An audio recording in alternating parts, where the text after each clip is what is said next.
કહેવાય છે કે દરેક સરકારમાં કેટલાક નેતાઓ સંકટમોચક હોય છે. ભૂપેન્દ્ર પટેલ સરકારમાં હાલમાં ઋષિકેશ પટેલ અને જગદીશ વિશ્વકર્માની જોડી નંબર 1 સાબિત થઈ રહી છે. સરકારની દરેક મુશ્કેલીમાં આ બંને મંત્રીઓ દોડતા જોવા મળી રહ્યા છે.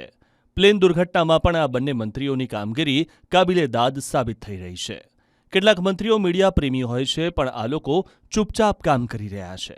સામાન્ય રીતે મંત્રીમંડળમાં અનેક મંત્રીઓ વચ્ચે આંતરિક ખેંચતાણ તો રહેતી જ હોય છે. એકબીજાને બદનામ કે નીચું દેખાડવાના પ્રયત્ન પણ થતા હોય છે.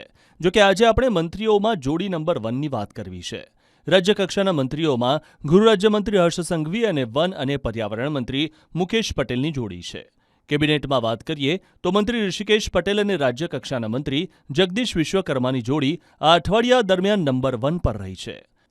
પ્લેન દુર્ઘટનામાં આ જોડીએ રાત દિવસ જોયા વગર સતત કામગીરી કરી.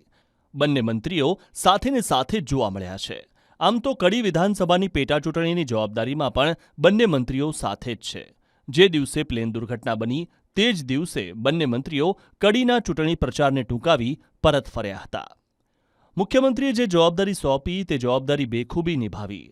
મૃતકના પરિવારજનોને કોઈ મુશ્કેલી ન પડે તેની વ્યવસ્થા હોય કે ડીએનએ મેચ થાય અને તરત પરિવારજનોને ડેડ બોડી સોંપવાની કામગીરી હોય, આ તમામમાં આ જોડી નંબર 1 સાબિત થઈ છે.